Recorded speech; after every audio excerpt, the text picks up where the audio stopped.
అహల్యని తన క్యాబిన్లో ఉండమని మెల్లిగా గౌతమ్ క్యాబిన్కి వచ్చి అహల్య కోసం గౌతమ్ కొన్న గిఫ్ట్ని తీసుకొచ్చి ఆయేష చేతికి అందిస్తుంది. అతిథి ఏంటతిథి ఇది అని అంటూ ఉండగా, నువ్వు నా ప్రాణాలని కాపాడవు.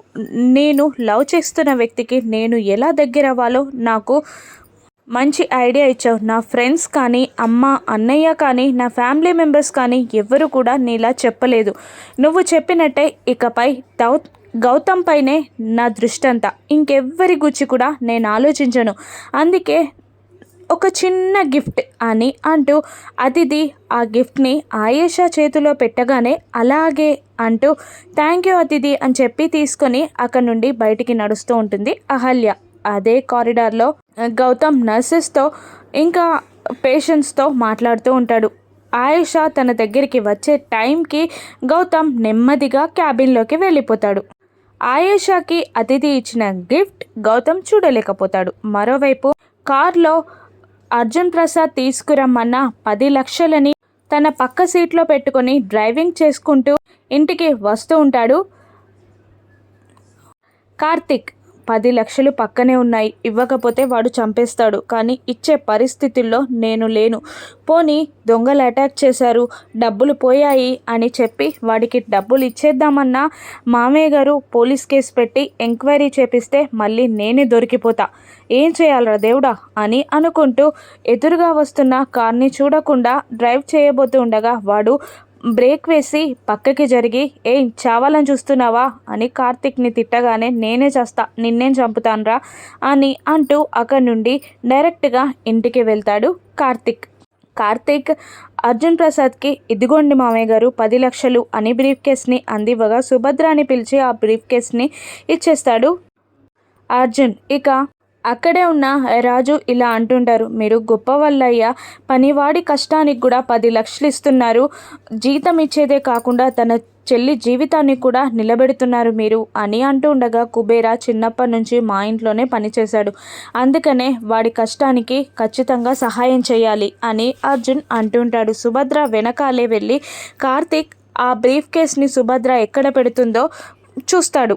తనలో తానే చిన్న ఐడియా వేసుకుంటాడు. ఇక ఈవినింగ్ కాగానే గౌతమ్ అహల్యకి కొన్న గిఫ్ట్ని తీసుకొని ఇంటికి వెళ్ళడానికి హడావుడిగా క్యాబిన్లోకి వస్తూ ఎలాగైనా తొందరగా ఈ గిఫ్ట్ని అహల్యకి ఇచ్చేసి తన కళ్ళలో ఆనందం చూడాలి అని అనుకుంటూ గిఫ్ట్ కోసం క్యాబిన్ అంతా వెతుకుతూ ఉండగా క్యాబిన్లో ఆ గిఫ్ట్ కనబడదు. అప్పుడే అక్కడికి ఒక ప్యూన్ రాగానే నేను ఇక్కడ గిఫ్ట్ పెట్టాను చూసావా అని అడుగుతుండగా, అయ్యో చూడలేదు సార్ అని అంటూ ఉండగా అతనిపై మండిపడతాడు. అసలు హాస్పిటల్కి ఎవరు వస్తున్నారో ఎవరు వెళ్తున్నారో కూడా చూడరా అని అంటూ ఉండగానే అతిథి అంజలి ఇద్దరు గౌతమ్ క్యాబిన్లోకి వచ్చి ఏమైంది అని అడుగుతుండగా, నేను అహల్య కోసం ఒక గిఫ్ట్ని కొని ఇక్కడ పెట్టాను. అహల్యకి తాజ్మహల్ అంటే ఇష్టం, తనకి ప్రజెంట్ చేయడానికి చాలా ఇష్టంగా కొన్నాను అని గౌతమ్ అంటూ ఉండగా అతిథి ముఖం మాడిపోతుంది.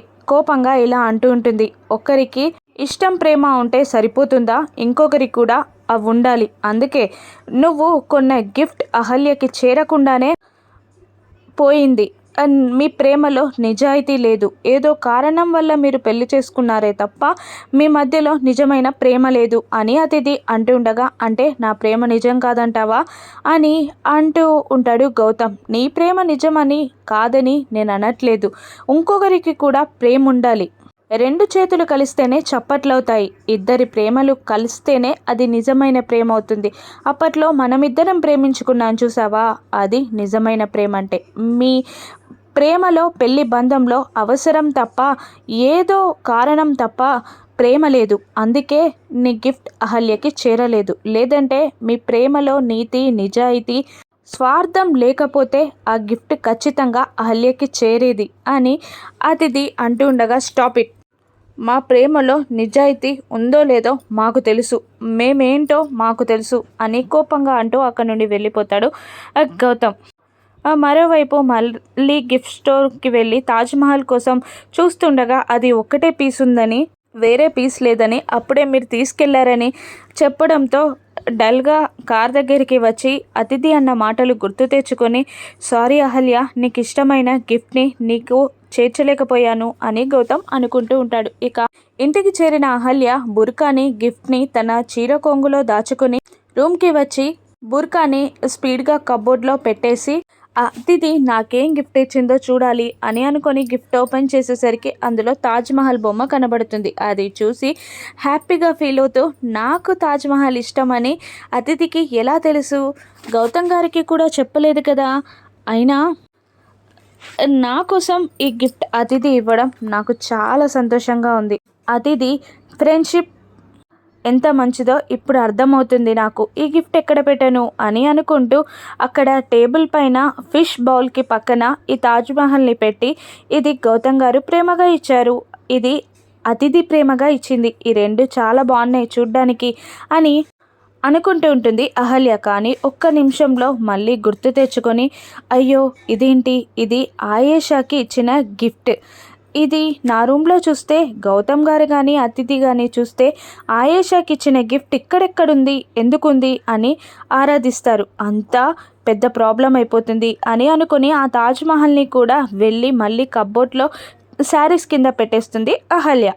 ఆ తర్వాత తను ఎంక్వైరీ చేయడం సక్సెస్ అవ్వకపోవడంతో కోపంగా ఇంటికి వస్తుంది యామిని. అప్పుడే ఫ్లోర్ క్లీన్ చేస్తూ ఉంటుంది శ్రావ్య.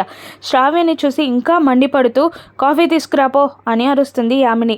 ఇంకాస్త తుడిచేదుంది అత్తయ్య, ఇది అయిపోయాక తీసుకొస్తా అని అనగానే నందు కోపంగా అమ్మ చెప్పిన పని చెయ్యి అని అనడంతో అలాగేనండి అని అంటూ ఆ కర్రని అక్కడే పడేసి వెళ్ళి కాఫీ పెడుతూ ఉంటుంది శ్రావ్య. ఏమైందమ్మా అంత డల్గా ఉన్నావు అని అడుగుతూ ఉంటాడు నందు.